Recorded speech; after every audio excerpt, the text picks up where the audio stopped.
Boa tarde, pessoal. Tudo bem com vocês? Sejam bem-vindos, bem-vindas. A gente só vai dar mais um minutinho aqui para o pessoal terminar de entrar, tá bom? E já começamos.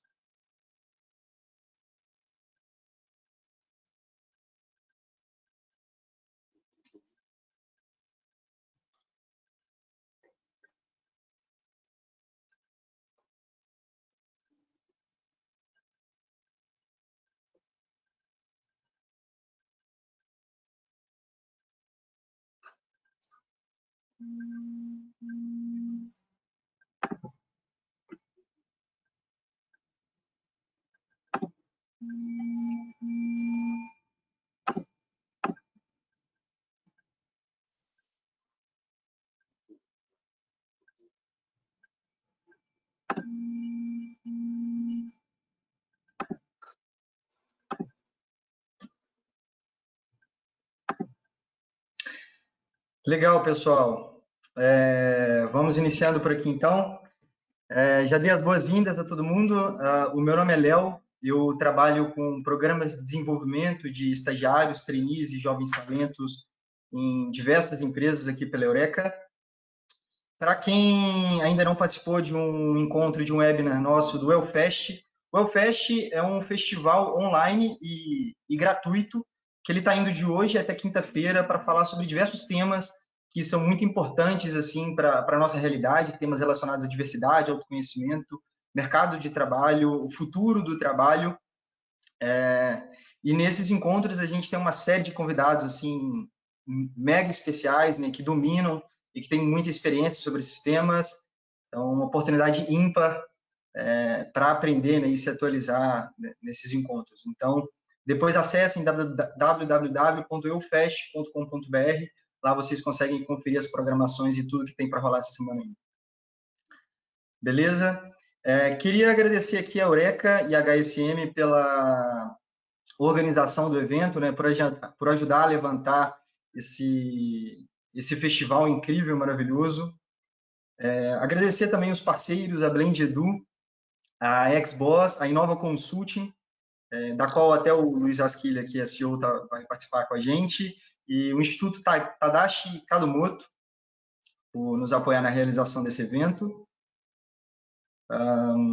E esse webinar de hoje é para a gente falar sobre esse mundo, sobre esse tema, né, o mundo pós-Covid-19. Assim. A gente sabe o quanto o mundo está passando por transformações muito significativas, né? São transformações aceleradas em períodos curtos de tempo, e é engraçado porque eu me lembro que pouco mais que 15 anos atrás, minha mãe chegou em casa com uma tecnologia super inovadora que ia transformar a nossa vida para sempre, né? Que era o disquete. Hoje em dia ninguém nem sabe assim o que é disquete, né? A gente vê crianças muito novas já mexendo no iPad, né? Então, todas as tecnologias, né, e as tendências, assim, elas têm transformado a nossa vida de forma muito absurda, e a gente consegue perceber eventos, né, que vêm para potencializar transformações. Acho que um exemplo disso que a gente pode falar é o surgimento do iPhone, né, dos smartphones, se eu não me engano, em 2007, que transformaram a nossa vida para sempre. Assim, quem somos nós hoje sem esses aplicativos, né, no qual a gente faz tanta utilidade? E um outro evento que veio para transformar a nossa realidade também, que na verdade não veio para transformar a nossa realidade, mas tem transformado muito, é o Covid, né, afetando os nossos hábitos de consumo, os nossos hábitos de conhecimento, as dinâmicas de trabalho, como a gente se comporta dentro de casa, né? E por isso é um tema muito importante para a gente falar o que vai acontecer daqui para frente, né? Todas essas tendências são muito complexas de entender o que evolui, quais tendências ganham forças, quais perdem ritmo, quais estagnam temporariamente. E para falar um pouco sobre esse tema, a gente tem o convidado aqui, né, que é o Luiz Rasquilha, uma pessoa que vai poder contribuir muito com a gente. E o Luiz, para quem não conhece ainda, ele tem formação em estratégia disruptiva por Harvard, criatividade, design thinking por Stanford, tem formação também em gestão, empreendedorismo, gestão da inovação, marketing, comunicação em algumas universidades. É CEO, como eu comentei, da Inova Consulting e da Inova Business School, professor da FIA e da Fundação Dom Cabral, membro conselheiro do GCEM Brasil, autor e coautor de 18 livros sobre marketing, comunicação, futuro, tendências e inovação, já palestrou no TEDx, é consultor de 10 das 50 empresas mais inovadoras do mundo e um dos 50 profissionais que todo mundo deve seguir, segundo a Gama Academy. Então, acho que vai ter muito a contribuir e falar com a gente sobre esse tema. E aí eu queria passar essa bola para você, Luiz, se apresentar melhor e contar um pouco de como você enxerga todo esse tema sobre tendências, né, e desse futuro do trabalho. Perfeito, Léo. Você está me ouvindo bem? Está me ouvindo perfeito? Sim. Boa tarde, pessoal. Eu não sabia que você ia falar isso tudo sobre mim, né? Se você tivesse falado que tinha esse currículo aí, eu já tinha cortado tudo. Um prazer estar com vocês, um prazer poder contribuir para este grande evento e poder, de alguma forma, trazer a nossa visão da Inova sobre este momento que o mundo está vivendo. Antes de ir direto ao estudo, o estudo está disponível para quem quiser baixar, ler, enfim, trocar alguma ideia. Ele está aqui disponível no bate-papo. Com certeza a Ana depois disponibiliza ele para todo mundo, até porque a ideia é fazer uma breve apresentação e depois abrir para algumas perguntas, quem quiser colocar. Mas antes do estudo propriamente dito, acho que é importante fazer um pano de fundo do que é que aconteceu. E não necessariamente todos nós sabemos o que aconteceu com o Covid, mas qual era a trajetória que o mundo estava vivendo e o que é que aconteceu para mudar essa trajetória. A gente fala que estes fenômenos, um tsunami, uma pandemia, um terremoto, são aquilo que normalmente nas tendências não se prevê, a não ser que você seja um especialista ou da área médica ou da área geológica, enfim, ou da área específica. Com certeza uma NASA tem a capacidade de antecipar um tsunami. Nós, no nosso dia a dia, na gestão, isso nem se coloca na agenda. Então, quando muitos clientes iam perguntando, e aí, o que é que vocês acham que vai acontecer? Por que é que isso não foi previsto? A gente fala, se você olhar nos ciclos históricos do passado nos mostram o que vai ser o futuro. Passamos pelo H1N1, passamos pela gripe das aves, pelas vacas loucas lá nos anos 90. Então, o ciclo se repete, e é aí que eu queria começar, e ele se repete de forma mais rápida. Ou seja, eu acho que o primeiro grande aprendizado que nós temos deste fenômeno é que ele vai se repetir no futuro e talvez de forma mais rápida do que a gente espera. E por várias razões. Claro que há várias teorias da conspiração, entre aspas, em relação à origem, à disseminação, se foi pensado ou não é isso que está em causa, mas, por exemplo, com o aquecimento global e com o degelo que está acontecendo, novos vírus estão sendo descobertos. Então, será normal, entre aspas, este novo normal, nós termos outros fenômenos destes pela frente. E esse é um fenômeno que muda a regra do jogo, porque a gente via como as economias estavam, o Brasil estava dando sinais de uma economia se recuperando, com dados bastante otimistas, de repente leva este chacoalhão e perde e volta atrás. A Europa estava dando sinais muito positivos de novos números de crescimento e agora se prevê a pior recessão dos últimos 70 anos. Então, estes fenômenos, eles mudam, a gente chama eles são fenômenos que mudam o curso da história e têm dois grandes impactos. É um impacto nas nossas vidas profissionais, pessoais, e obviamente a gente vai sair dele, é um fenômeno do qual ele vai passar, nós vamos sair dele, uma questão de tempo, e claro que cada país, cada região terá a sua jornada, mas tem um impacto psicológico que para mim é talvez mais importante, é aquilo que nós dizemos, quando um fenômeno destes termina, então quando termina, acabou a guerra, o tsunami passou, a pandemia passou, pode levar de 3 a 6 meses até as pessoas acreditarem. Ou seja, no momento que a pandemia for resolvida, e portanto resolvida, entendamos, achatar a curva, menos mortos, um contágio mais controlado, se pudermos chamar assim, as pessoas não vão acreditar, vão levar algum tempo para retornar à sua normalidade. Por que a gente chama isso de novo normal? Não vamos voltar ao que éramos. O que isso é de bom e de ruim, acho que aqui cada um de nós tem que fazer a sua análise e ver como é que isso impacta a sua vida profissional, pessoal, psicológica, e como é que sai dessa jornada em termos de performance para suas empresas, e aqui a gente fala de negócios, obviamente não tem, nem a Inova tem competência técnica na área médica, embora eu seja professor do Einstein, mas quem tem competência nessa área são os meus alunos lá. Então, o que a gente fez? Nós fomos impactados, eu acho que ninguém no Réveillon, ali em dezembro, há 4 meses atrás, pensaria que 4 meses depois estaríamos vivendo esta realidade. Ela chega de forma muito rápida, nós acreditamos que é um V, ela chega muito rápida, mas também vai sair muito rápido. Então, a recuperação, a visão otimista é que vai ser em V e não em U, ou seja, em U ela vem, leva tempo e depois volta, em V ela vai e volta. Então, a gente tem esta perspectiva e os dados vão nos apontando para a tentativa do mundo, não só o Brasil, mas do mundo de forma geral, querer recuperar rapidamente, e porque tem que fazer. E aí a gente foi, com o nosso time de pesquisa, a gente foi tentar entender o que é o pós. Né? Já que a gente é uma empresa de consultoria, como a Escola de Negócios, dedicada a estudar o futuro, o que é esse futuro pós-Covid? Então, a primeira afirmação é, isto vai passar, e, portanto, vai levar mais ou menos tempo, mas vamos passar por isso. Eu lembro que no início da pandemia, um amigo meu dizia, cara, isso é o fim do mundo. Eu disse, não é o fim do mundo. É um momento delicado, é um momento muito complicado, é um momento que, infelizmente, atinge muitas pessoas do nosso círculo, algumas que ficam doentes, algumas que, infelizmente, faleceram, mas não é o fim do mundo. Isso é um fenômeno que muda o curso da história. Temos que o entender e tentar perceber o que eu faço com isso depois. Quais são os insights que daí saem. E foi em cima dessa visão de tentar colocar na pauta uma discussão, um roadmap de discussão, que nós montamos esse estudo, que eu vou compartilhar com vocês já, pelo menos as grandes linhas orientadoras.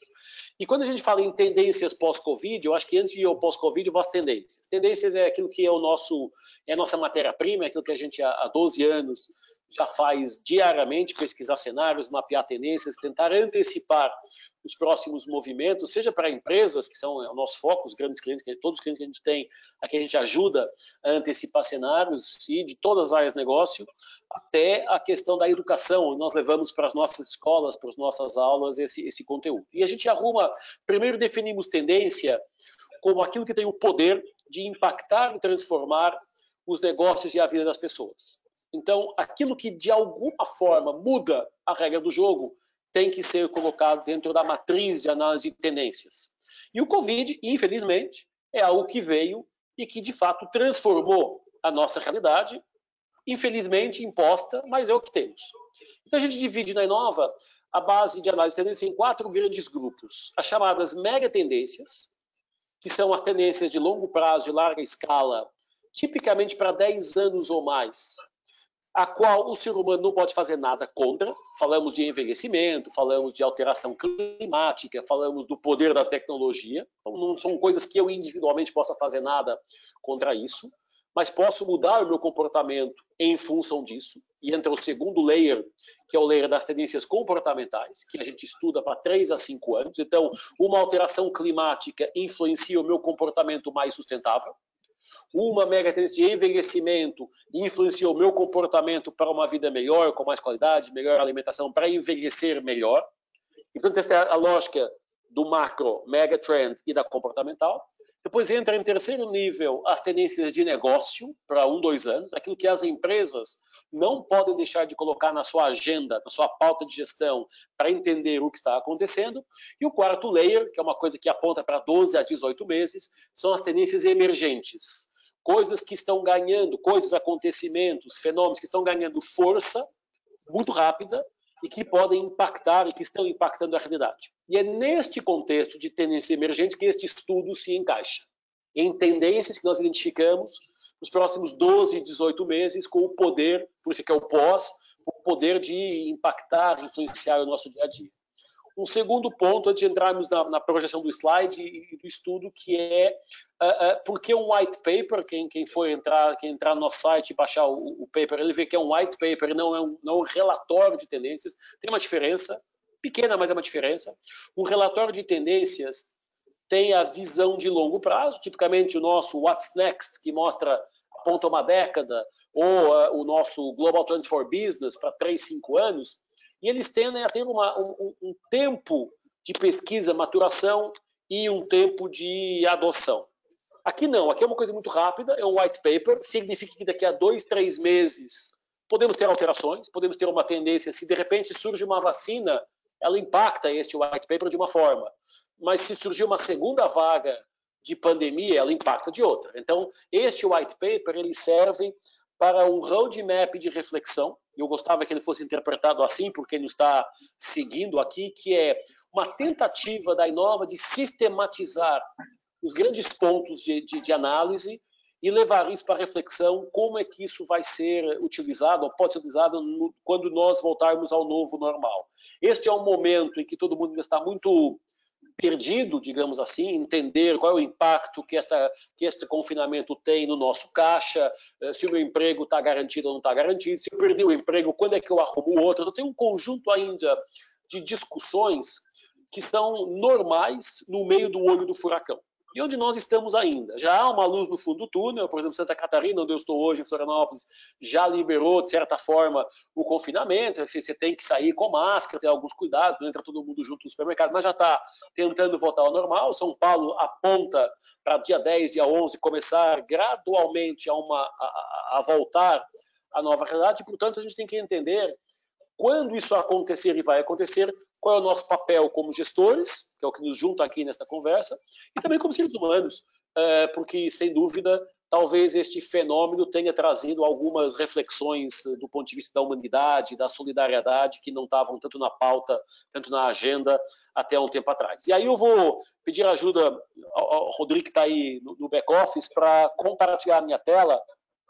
Agora ela vem. E eu acho que me confirma, Léo, se ela está aí. Se chegou para todo mundo. Perfeito. Então, esta é a tela base do nosso relatório. Ele tem 10 tendências arrumadas em 3 grandes clusters. E por que 3 clusters? Porque fica mais fácil a gente colocar a nossa reflexão, o nosso pensamento sobre aquilo que vai acontecer. E quais são esses clusters para cada uma das tendências, para depois, enfim, quando eu chegar no fim, deixar a abertura para as perguntas, comentários, enfim, das pessoas. Mas se questionem sempre, quem está nos assistindo, se questione sempre que impacto essa tendência já tem hoje e como ela se pode manifestar e pode ganhar força no pós-Covid, ou seja, quando nós voltarmos ao novo normal. Vamos pela ordem, o primeiro cluster, não é dizer que este é mais importante que os outros, estão os 3 no mesmo nível de importância e cada negócio vai dar mais ou menos peso em função da sua especialidade, especificidade, mas o cluster tecnológico tem 3 pontos para nós extremamente importantes. O primeiro são as mídias sociais, o crescimento da busca por informação no mundo digital, e não só no mundo digital das redes sociais, ou seja, do Facebook, do Twitter, mas também dos meios de comunicação tradicionais, revista, jornal, rádio, TV, que estão ganhando, recuperando a audiência, porque as pessoas querem se informar, e aparentemente, se eu me informar num canal YouTube de um meio conhecido, talvez a credibilidade seja maior, mas o fato é que se nós já estávamos numa pegada de mundo digital e de mídias sociais, isso só vai acelerar daqui para frente e talvez alguns negócios, que é uma das tendências lá embaixo sobre matriz empresarial, vão aproveitar essa possibilidade e outros com certeza vão ficar um pouco para trás, mas o fato é, comportamentalmente falando, todo mundo está mais antenado e mais conectado na questão das mídias. Por quê? Para saber o que está acontecendo, para colocar a sua opinião, para seguir os líderes de opinião, influenciadores, profissionais, técnicos, governantes, que estão, de alguma forma, contribuindo com conteúdo. Estamos em plena 4ª Revolução Industrial, onde o conteúdo, a informação é o que manda. Então, informação acima de tudo. Depois temos que ter o conhecimento, a capacidade de transformar essa informação em conhecimento. A segunda, e que está muito centrado nisso que nos liga aqui, é a conectividade e o poder do infotech, da tecnologia ao serviço dos negócios, ao serviço da educação, ao serviço da nossa vida. Temos hoje, eu estava falando há pouco em off aqui para o time, eu tenho 6 ou 7 aplicativos de live instalados no computador. Eu tenho o Hangout do Google, tenho o Zoom, tenho o Microsoft Teams, tenho o Skype, enfim, isto cresce porque a tecnologia cada vez mais barata e mais fácil, mais user-friendly, mais fácil de usar, nos permite fazer um monte de coisa que, de repente, vamos chegar na conclusão, quando voltarmos ao normal, que não precisamos fazer o que fazíamos. Por exemplo, talvez quantas reuniões vão passar a ser uma call de Hangout ou quantas reuniões vão passar a ser um e-mail. Isso impacta um conjunto de negócios, seja lá os negócios da sala de reunião, seja a ponte aérea Rio-São Paulo das companhias aéreas, que talvez não precise ir no Rio fazer uma reunião, se puder fazer essa mesma reunião de uma forma remota. Lembrando que leva de 3 a 6 meses até as pessoas acreditarem que o fenômeno acabou e, portanto, isso vai ganhar força, podendo continuar trabalhando, aprendendo de casa e, obviamente, também dando muita força ao entretenimento, ao Netflix, aos Amazon Prime e a um conjunto de outras soluções que existem e que, com a tecnologia, com a conectividade, ficaram mais fortes e ficaram mais fáceis de utilizar. E o terceiro bloco é o remoto, o trabalho e a educação remotos. A transformação digital foi imposta e, portanto, quem queria e quem não queria acabou por fazer.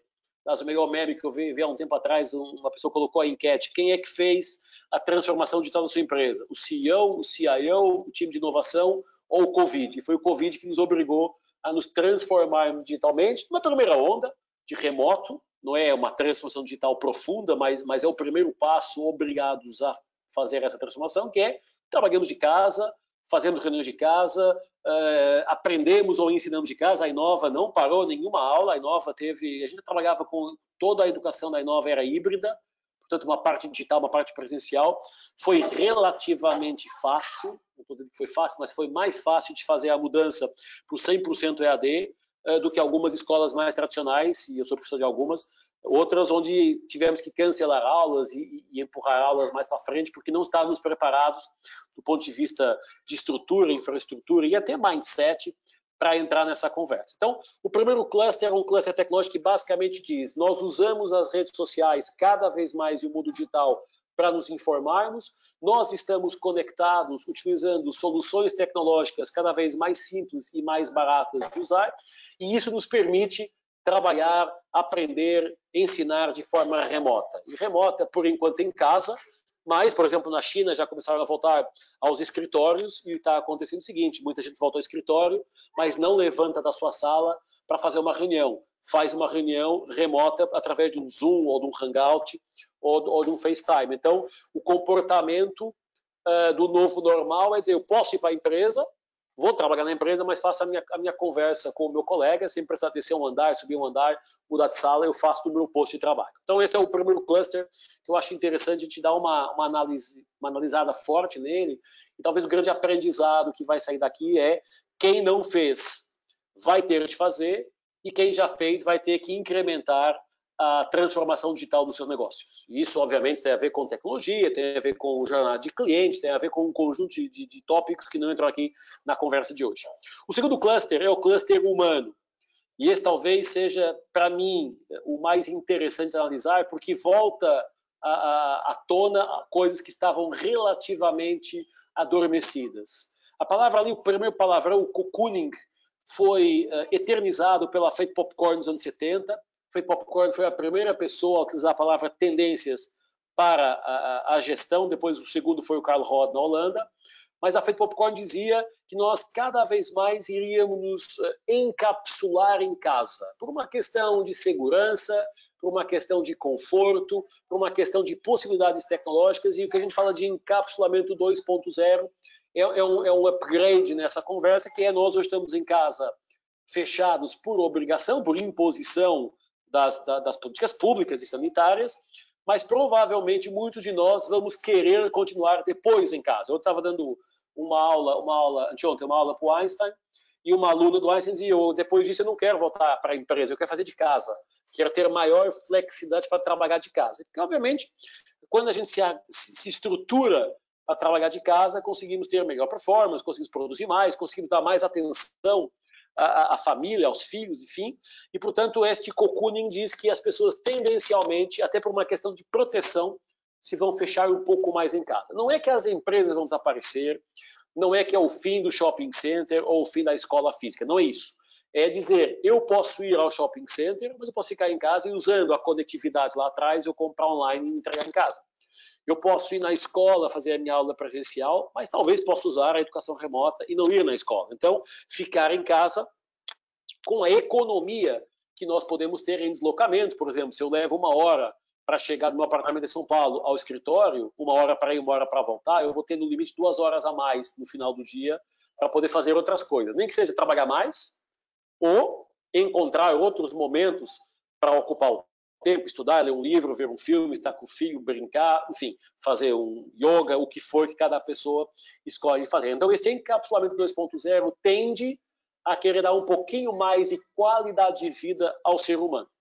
Aí o ser humano vem o segundo ponto importante, que é o humanismo e solidariedade. Eu acho que agora ficou muito claro, já era um movimento crescente dos milênios, a preocupação com os outros.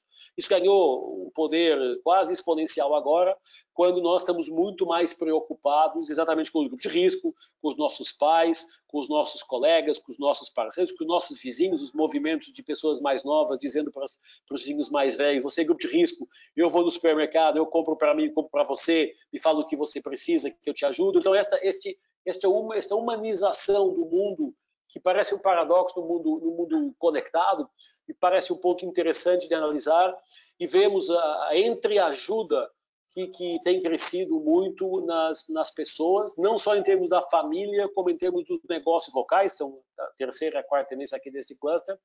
A família em primeiro, não é? O fato de estarmos em casa, temos mais tempo para estar com a família, com as coisas boas e menos boas, que obviamente tem uma mudança do nossa realidade. A gente tende a sair de casa às 7, 8 da manhã e voltar às 5, 6, às 7 da tarde, e portanto o tempo em família é menor. Agora estamos em família quase que obrigados, e portanto a gente vê como isso é algo interessante.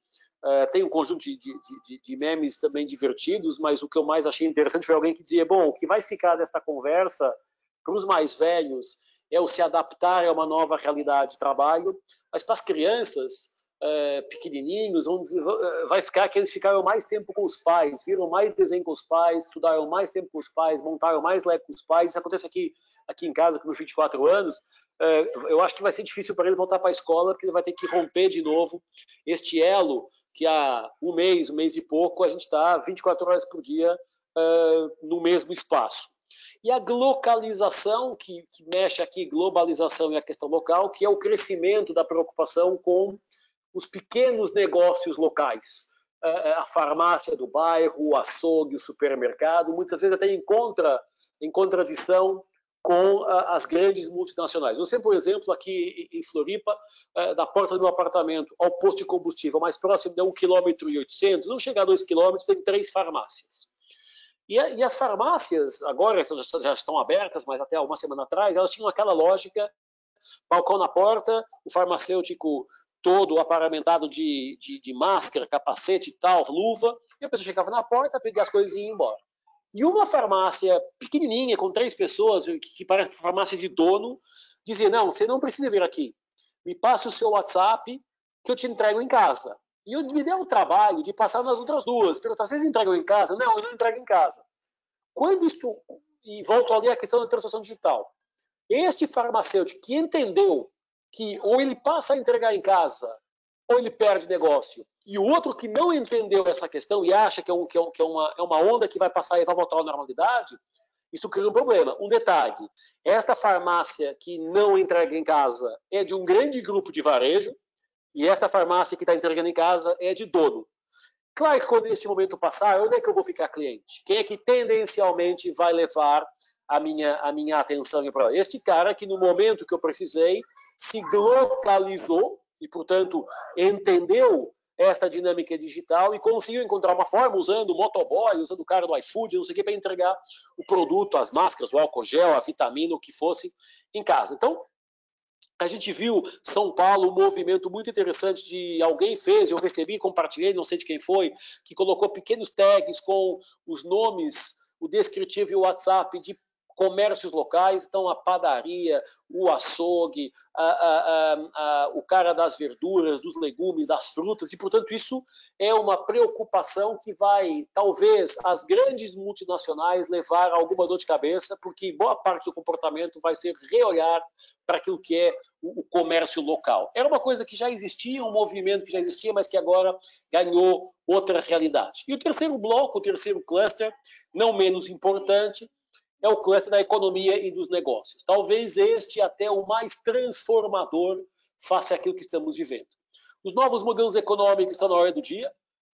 Se discute muito a questão capitalismo, economia circular, capitalismo consciente, protecionismo, assistencialismo. Como é que tudo isso fica na conversa? E eu acho que todos esses modelos tem coisas boas e tem coisas ruins, não há um perfeito, mas em 2016 o World Economic Forum começou uma discussão sobre encontrar um novo modelo econômico que garantisse o resultado necessário às empresas para a sua perenidade, mas que esse resultado não fosse a qualquer custo e que houvesse uma questão social aqui para ajudar os mais desfavorecidos e para que todo mundo tivesse um mundo melhor. Um dos princípios da quarta revolução industrial é a tentativa de usar a conectividade, a tecnologia e a conectividade, para deixar mais transparente as desigualdades, para deixar mais transparente as necessidades dos mais desfavorecidos e fazer uma pressão através do mundo digital, e o Brasil tem mostrado isso em vários cenários,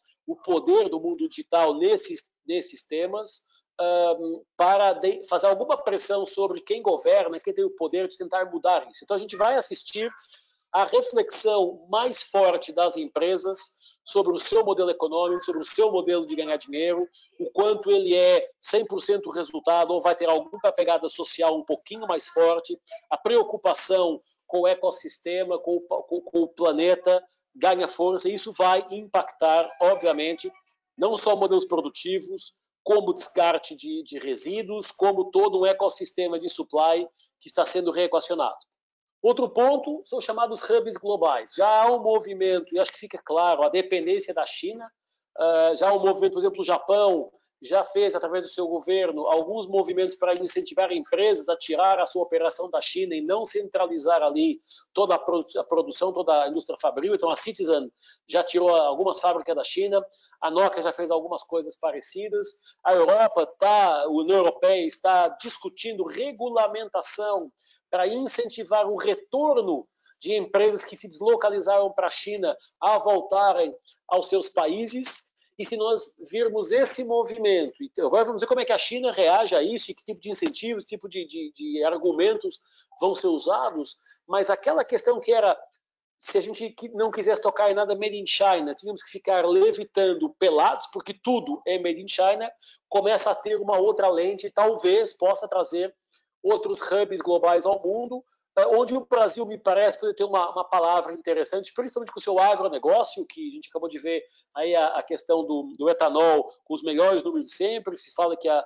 safra de soja vai pelo mesmo caminho. Então, o Brasil tem um poder aqui interessante de ter uma palavra dentro do hub global de agro, eventualmente de indústria, pode também ter uma palavra importante a dizer, porque temos infraestrutura, temos escala, temos capacidade produtiva e temos mão de obra qualificada. Agora, depois, obviamente, endereçando o modelo econômico, talvez a gente precise entender como é que isso se arruma em termos globais. Temos os hubs dos pequenos países, como Israel, como a Suécia, como a Estônia, que começam a querer dar sinais de querer ter uma palavra no mundo, seja tecnológico, seja da saúde, seja ele de outros processos, e tudo isso junto nos leva para a mudança da matriz empresarial global, ou seja, mais uma confirmação do que nós dizíamos há uns 2 anos atrás, de que as empresas tradicionais de grande sucesso, de grande história, não estariam garantidas na sua perenidade, porque a palavra do CEO da Cisco que diz: as empresas morrem por fazerem bem a mesma coisa durante demasiado tempo. E a gente viu aqui o impacto deste fenômeno em alguns negócios, os negócios do varejo tradicional físico, no negócio da educação, no negócio das companhias aéreas, no negócio do turismo, dos hotéis, dos restaurantes, perdendo alguma relevância, mas outros subindo, como o e-commerce, como a logística, como a saúde, a medicina, o bem-estar, a alimentação, como a educação remota.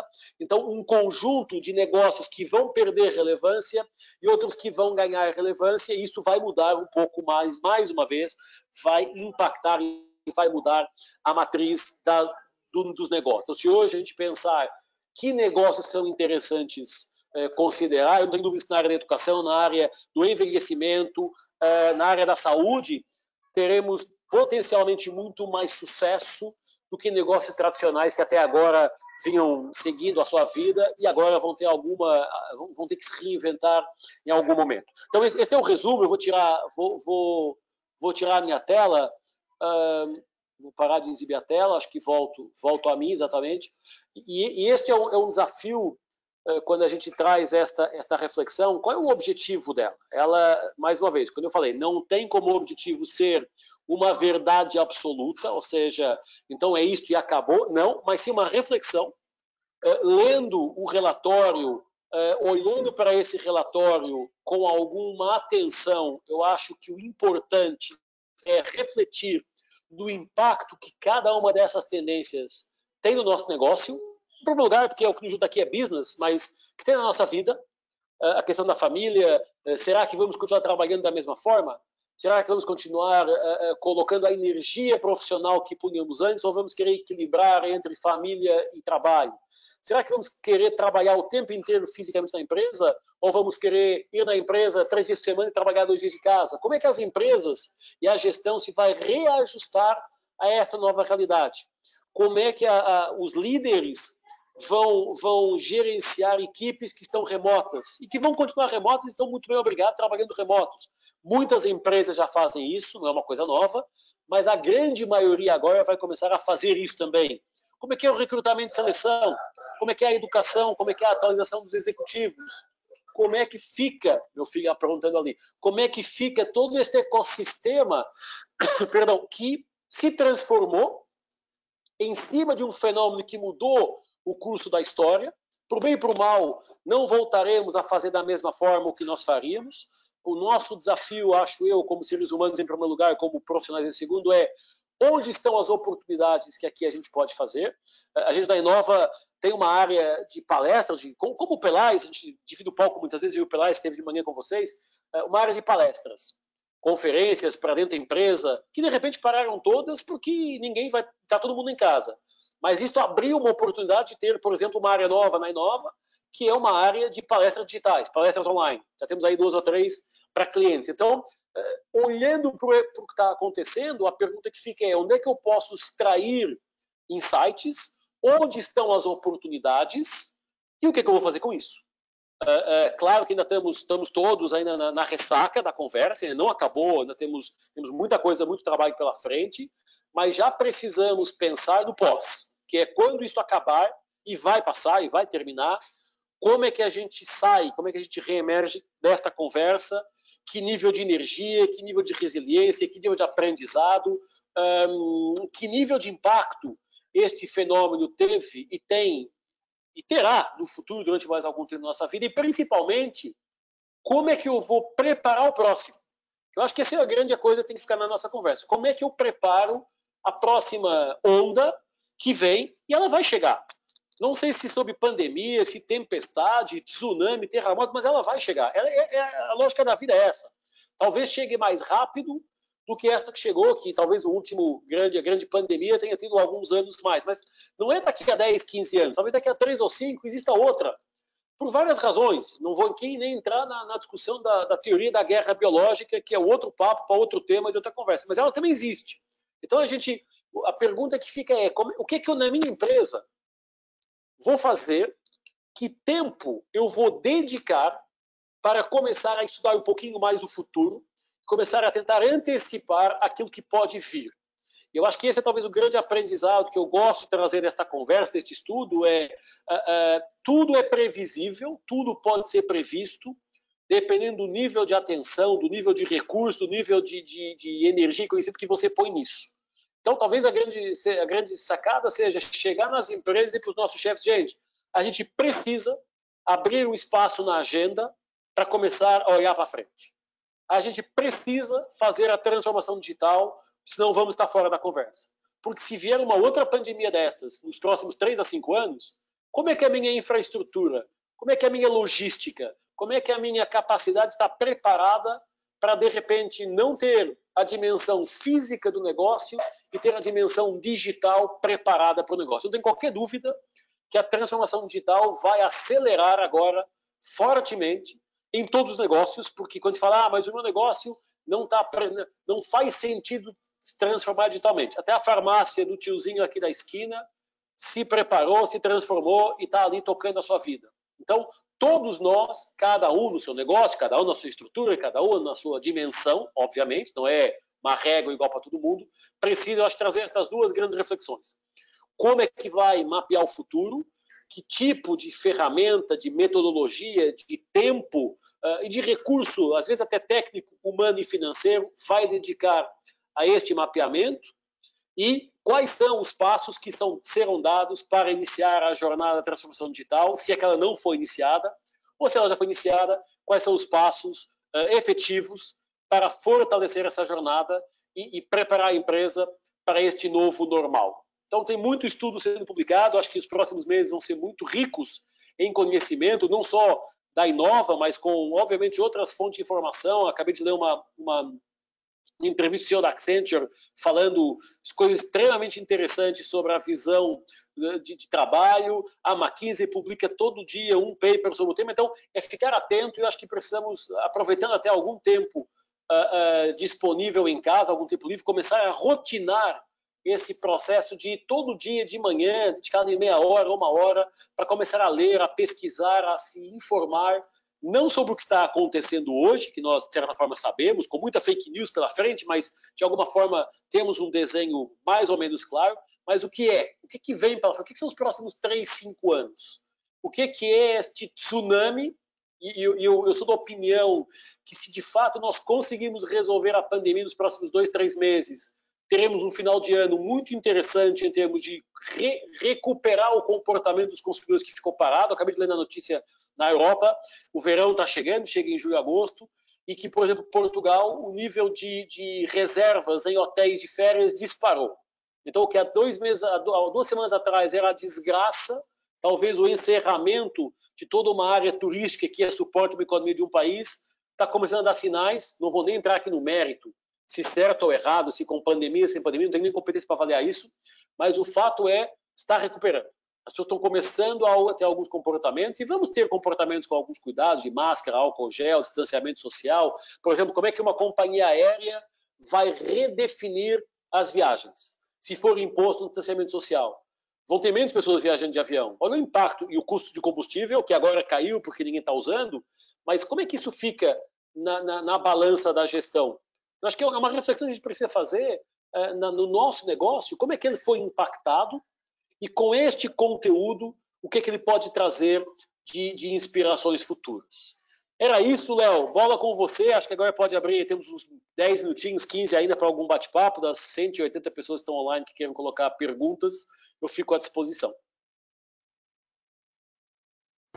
Legal, Luiz. Muito obrigado, assim, pelas reflexões, né, pelas provocações. Era uma pergunta, assim, justamente que eu ia te fazer, né? A gente vê, assim, o home office, né, o homeschooling como tendências, assim, né, cada vez mais o trabalho de casa, a educação à distância, e não só os hábitos nossos de consumo estão se transformando, mas os hábitos de conhecimento também. E eu uma vez ouvi você dizer, né, que da mesma forma que a gente compra um arroz e um feijão no mercado e ele tem um prazo de validade, os nossos conhecimentos também têm um prazo de validade, né? E aí a pergunta que eu ia te fazer é justamente isso, né? Como a gente se prepara para esse novo, né? Não só enquanto organizações olhando para esses desafios de negócio, mas comportamentalmente falando, assim, né? E aí... Desculpa, pode seguir. Já ia começar a responder, mas segue lá. Não, e considerando assim que não apenas a realidade dos negócios, né, e da conectividade, de todos esses fatores tecnológicos que estão se transformando muito, mas esse lado mais humano nos negócios também, né, uma tendência. Eu ouvi uma frase uma vez daquele John Naisbitt, que escreveu o livro Mega Tendências, né, ele diz que as maiores inovações do século XXI não iriam surgir pela tecnologia, mas pelo conceito pela expansão do conceito de ser humano, né? Que eu acho que tem muito a ver com isso, como a gente lida comportamentalmente com essas mudanças. O futuro do ser humano, finalmente, é ser humano. Agora podemos ser, porque até agora a gente foi formatado pela educação tradicional durante 200 anos para ser executantes. A educação tradicional nos ensina a decorar, a rotinar um processo e a replicá-lo o tempo inteiro, porque foi o que deu certo, então repete. É a lógica da segunda revolução industrial. Hoje, com a tecnologia disponível para automatizar praticamente tudo, liberta tempo para o ser humano voltar a ser humano. O que isso significa? A preocupação com o outro, a questão criativa, a questão da inteligência emocional. Se fala muito da inteligência artificial, mas não podemos esquecer a inteligência emocional, o saber lidar com o outro, o saber trabalhar no ecossistema, enfim, todo um conjunto de preocupações crescentes. E isso endereça a tua pergunta, que é a questão da educação. O conhecimento humano se desatualiza muito rapidamente, e porque tem novo chegando, nós na Inova temos hoje um conceito de lifelong learning muito claro na nossa equipe. Então, a educação continuada, a educação ao longo da vida, não chega a fazer o MBA, não chega a fazer a pós-graduação e achar que resolveu. Eu fiz o meu MBA em 2003. Se eu achasse que aquilo que eu tinha aprendido em 2003 valeria para o resto da vida, eu não tinha feito mais 7 ou 8 cursos nos últimos praticamente 20 anos, e agora com o mundo digital, cursos online eu faço 2 por ano, sempre que eu posso, nas grandes universidades, enfim, vou compartilhando, porque aquilo que a gente sabe se desatualiza muito rapidamente. Tem uma frase que eu gosto e que eu acho que no Brasil, pelo contexto que a gente vive, ela é mais forte ainda. A verdade de hoje pode não ser a verdade de amanhã. E a verdade de ontem pode não ser a verdade de hoje. Isso é válido para tudo. A gente vê isso hoje, a discussão política agressiva e aguerrida que o Brasil está vivendo, usando essa frase levada ao extremo, mas eu queria tirá-la para tudo. Ou seja, o que nos trouxe até aqui talvez não nos leve a 2025, se nós não tivermos a capacidade de nos adaptarmos, por um lado, e aprendermos permanentemente, por outro. Porque com 7 bilhões de pessoas no planeta, produzindo, pensando, contribuindo, claro, uns mais, outros menos, porque obviamente temos toda uma escala hierárquica e social na conversa, mas com 7 bilhões de pessoas, eu acho que eu sei tudo. Não posso fazer isso, não posso ter essa arrogância. Eu entro numa sala de aula com os meus alunos, eu sei uma parte, eles sabem outra, e eu aprendo com eles e eu acho que eles aprendem comigo. Então, essa é uma discussão de a jornada, é o ponto de não retorno. Aquela coisa, mas agora eu não preciso, não tem como. Se você quiser ser relevante e estar no mercado nos próximos 3, 5, 10 anos and beyond, como nós chamamos, e daí para frente, a educação, e veja, ela não precisa ser formal, não precisa fazer uma pós-graduação todos os anos, mas a educação formal ou informal, e informal pode ser assistir um TED, ver uma live destas, ler um livro, ir para uma palestra, assistir a palestra de alguém. Isso são momentos de entrada de conhecimento que têm que ser mais regulares e mais permanentes. E, claro, a cada tempo, voltar à universidade, atualizar conceito, porque aquilo que eu aprendi sobre finanças no meu MBA, hoje tem um monte de coisa que não se aplica e tem um monte de coisa nova, sobre avaliação de ativos intangíveis. Não foi tratado há 20 anos atrás porque não era necessário. Hoje está. Marketing digital, esta questão da discussão online, a jornada do cliente mudou. Ontem saiu um estudo do Update or Die mostrando que a jornada do cliente mudou. Então, tudo que nós fizemos de jornada do cliente até 2 meses atrás está desatualizado. Então, eu vou precisar fazer de novo para o meu cliente de banco, para o meu cliente de companhia de seguros, para o meu cliente de programa de fidelidade. Vai ter que ser de novo feito, porque mudou. Houve um fenômeno que chegou e mudou o curso da conversa. E, portanto, eu preciso voltar aos bancos da escola ou às telas do computador para colher conhecimento, recolher informação e construir de novo uma base que talvez, daqui a 6 meses, tenha que ser revista. Tem que seja outra, porque apareceu um novo fenômeno, uma nova startup, um novo concorrente, uma nova tecnologia, um novo movimento que muda tudo. Se, por exemplo, as criptomoedas ganham mais força, o que eu tenho que aprender sobre isso no meu negócio? O que significa blockchain para quem trabalha no supply, na cadeia de valor? Isso já existe. O que a gente está fazendo sobre isso? Então, não dá para descansar, para dormir na forma, achando que a educação, o conhecimento que eu tenho hoje é suficiente para me levar para os próximos 3, 5 anos. É um perigo, porque talvez você fique desatualizado. Então, cruzando o ser humano com esta discussão, acho que pode ser um samba legal.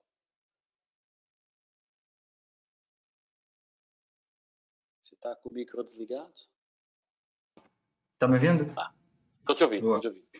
O último relatório da Future of Jobs indica que um dos principais comportamentos que as pessoas vão precisar ter daqui para frente é justamente estratégias de aprendizagem, né? Essa aprendizagem contínua, né? Do lifelong learning. É a segunda habilidade. O primeiro é pensamento analítico e inovador, que para mim é interessante, porque a inovação vem para a conversa, mas é a aprendizagem ativa, exatamente. Eu ia te perguntar, e até uma pergunta que fizeram, né? Como você vê esse comportamento ideal dos jovens, assim, para as organizações, assim, tanto para benefício próprio quanto para coletivo, né? Vou te falar como professor do superior, com 20 anos de experiência em 3 continentes e 8 a 9 países, e como sócio de uma escola de negócios. A primeira coisa que tem que ser feita é que os professores têm que se reinventar. A educação, ela passou incólume na segunda, terceira Revolução Industrial. A terceira Revolução Industrial, para quem não lembra, foi nos anos 70, a chegada do fax, depois a chegada do e-mail, lá no final dos anos 80, e a chegada da internet. Mas não foi uma revolução tão transformadora como esta quarta. A educação passou mais ou menos incólume às revoluções industriais, mas agora está vendo na pele aquilo que é o compartilhamento de informação por todo mundo. Eu vou para o YouTube, faço um canal YouTube, eu estou compartilhando conhecimento. Se eu tenho seguidores ou não, vai depender da minha capacidade de expressão e do conhecimento ser ou não relevante. Mas a primeira coisa é que as escolas, o modelo de educação vigente tem que abandonar a lógica da segunda revolução industrial, que é aprende, rotina e execute, para a quarta revolução industrial. Pensamento analítico, pensamento crítico, aprendizagem ativa, que é a segunda habilidade do Future of Jobs, de outubro de 2018, do World Economic Forum. E basicamente é dizer, cara, não fique esperando alguém te dizer o que você tem que estudar. Faça a sua autoavaliação, a sua autocrítica, e fala, onde é que eu não estou tão bem? Onde é que eu estou bem e quero aprimorar? E corre atrás. Várias empresas no mundo estão dizendo para os seus jovens, menores aprendizes, estagiários, gente, eu não vou conseguir te pagar educação formal, porque a expectativa, eu entro numa empresa, vou crescendo na carreira e eu quero que a empresa me pague o MBA. Ela vai conseguir pagar a 1% dos executivos, mas ela está dizendo, corre atrás. Talvez eu não consiga financiar o teu MBA, mas eu posso te dar 5 horas na semana para você ver TEDs. Posso te dar X eventos por ano para você ir assistir um HSM Management que acontece lá em novembro, ou um evento online da UFES que a gente está fazendo aqui. Então, talvez a grande mensagem para os jovens que estão assistindo aqui é não ficar parado e esperando que a empresa, ou o governo, ou a escola, nos diga o que fazer. Ter alguma proatividade, algum movimento proativo, levantar da cadeira e correr atrás do que faz sentido. Porque hoje não falta informação. Uma coisa que a minha geração dos 40, mas tipicamente os nossos pais não tiveram, nós temos hoje informação disponível, seja na Wikipedia, seja no canal YouTube do Pelais ou no Instagram de quem for. A informação está aí. E, portanto, falar, mas o mundo todo não está conectado. Em 2017, 52% do mundo já estava conectado. Em 2019, já estava batendo 60%. Então, se prevê até 2022 que 100% do mundo vai estar conectado. Talvez não tendo computador em casa, talvez não tendo o seu smartphone, mas usando a universidade, a ONG da esquina, a casa do amigo, o que for. Mas nós vamos estar conectados. É um mito dizer, é um erro dizer, eu não posso fazer esse movimento porque eu não estou conectado. Não está porque você não quer. Tem soluções. Nem que seja o café da esquina, que se você for lá, tem um computador para você. Claro que eu estou aqui extremando e provocando a reflexão.